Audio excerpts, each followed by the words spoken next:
Oke, sekarang kita bicara tentang waktu. Waktu itu relatif atau absolut?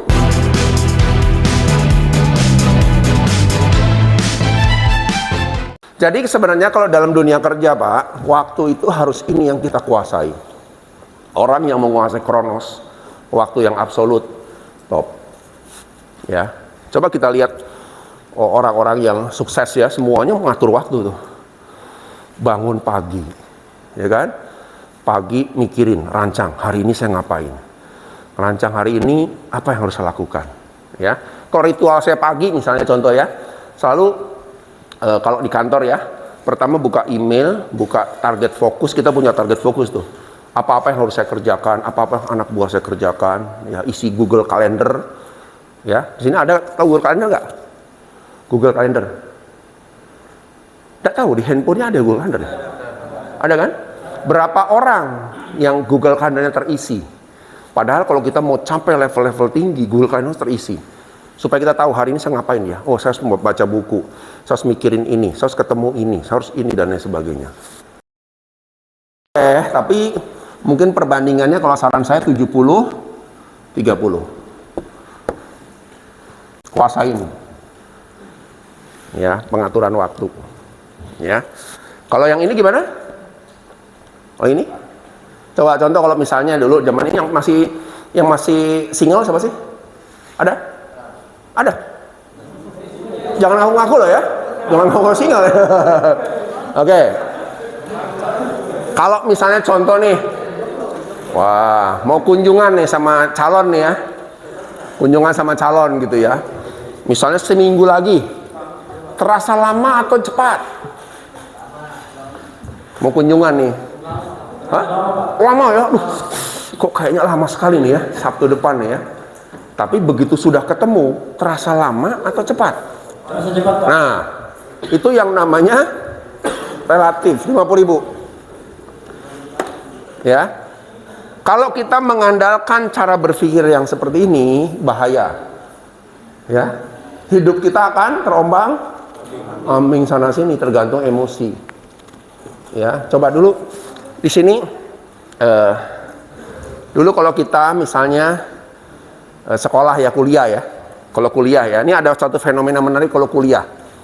Ya, misalnya contoh kalau kuliah tuh buat apa? Buat apa terakhir? Skripsi. Wah. Masih ingat ya? Siapa yang ingat buat skripsi dulu? Masih ingat ya? Buat skripsi, ketemu dosen pembimbing, yuk kita buat skripsi ya. Pokoknya skripsi harus lulus 6 bulan. Siap Pak. Energi tinggi. Semangat. Masih di sini. Tapi di hari kedua langsung drop. Lupa.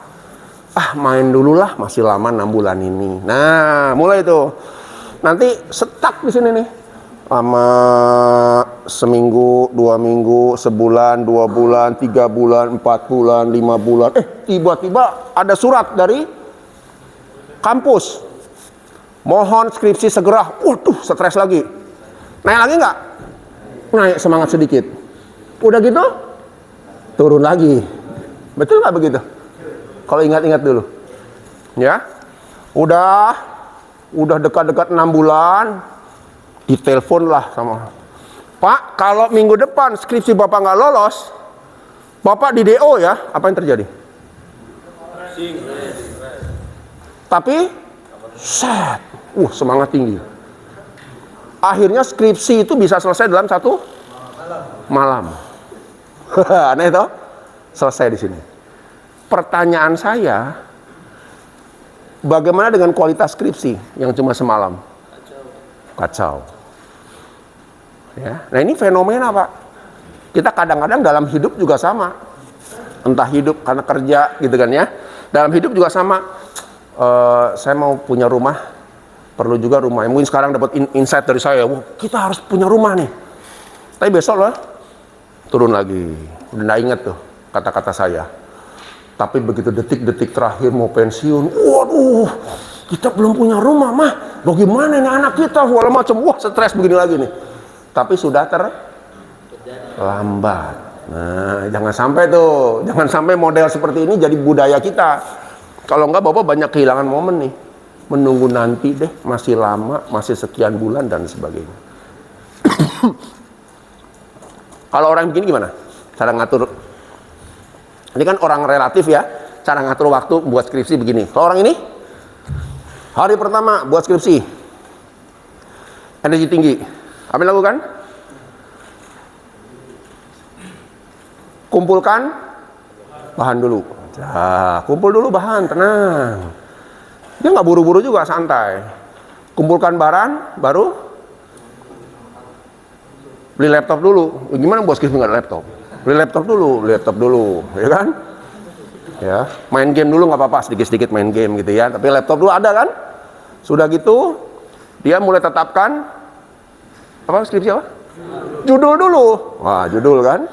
Nah, mulai lagi, slow lagi. Tapi dia gini-gini nih. Akhirnya begitu 6 bulan jadi. Tapi dia bisa atur waktu, kapan main, kapan ini dan lain sebagainya. Ini orang-orang yang absolut tuh begini kan. Beda kayak ini ya. Berbulan-bulan ada di bawah. Main, lupa segala macam, baru akhir kaget, jadi kejar-kejar. Kalau ini nggak dikejar-kejar, dia atur waktu. Ya, kayak contoh saya sejak tahun 2020 ya, saya tuh kan doyan baca ya. Kemarin waktu 2020 pandemik, saya cek tuh di lemari saya, banyak sekali buku yang saya beli tapi masih dalam plastik. Ada yang beli tahun 2012 masih dalam plastik Pak, belum saya buka. Jadi seneng kumpulin buku tapi bacanya bingung kapan waktunya gitu ya. Akhirnya sampai detik ini saya buat komitmen, 1 hari cukup 5 lembar. Coba lihat apa yang terjadi. 1 hari 5 lembar. Kalau seminggu 7 kali 5 lembar berapa? 75, hampir 1/3 buku ya. Seminggu loh. Sebulan 5 kali 30 berapa? 150. Sama dengan 1 buku. Sama dong, 1 buku rata-rata selesai Pak, banyak buku Pak. Puluhan buku bisa selesai. Itu komitmen. Karena saya sadar kalau saya nggak kayak begini, malas baca buku. Wah, bentar lagi malas nih. Mulai siap lagi baca, malas lagi dan lain sebagainya. Akhirnya saya pakai teknik sedikit demi sedikit. Ya, namanya Pomodoro. Sedikit lama-lama jadi terkumpul semua. Ya, oke, sampai sini dulu pertanyaan enggak? Ada pertanyaan enggak masalah waktu nih? Ya. Ini kunci dasar kita kuasai, Pak. Ya, saya kadang-kadang kalau dulu diskusi dengan orang-orang ekspat ya, orang Jepang, kan saya pernah kerjasama dengan orang Jepang, orang Eropa. Saya pikir pinter gitu ya, orang Jepang pinter. Enggak Pak, pinteran orang kita. Kalau kita mau menguasai waktu, ilmunya harus banyak. Nambah ilmu lagi Pak. Nah, itulah gunanya kita pelatihan di tempat hari ini adalah ilmu-ilmu itu ditambahkan supaya Bapak ketika nanti someday ada kesempatan, ada peluang, sudah terampil. Oh, kata Pak Fisal, kalau saya ke Jakarta dipanggil bos, ya sudah, saya delegasi, kumpul semua. Meeting dulu, atur waktu ya. Ya, nanti kontrol. Pakai WA, saya telepon besok jam sekian. Oke ya, saya pergi dulu naik pesawat. Gitu kan? Anak buah pulang gimana? Beres semua? Beres bos. Aman semua.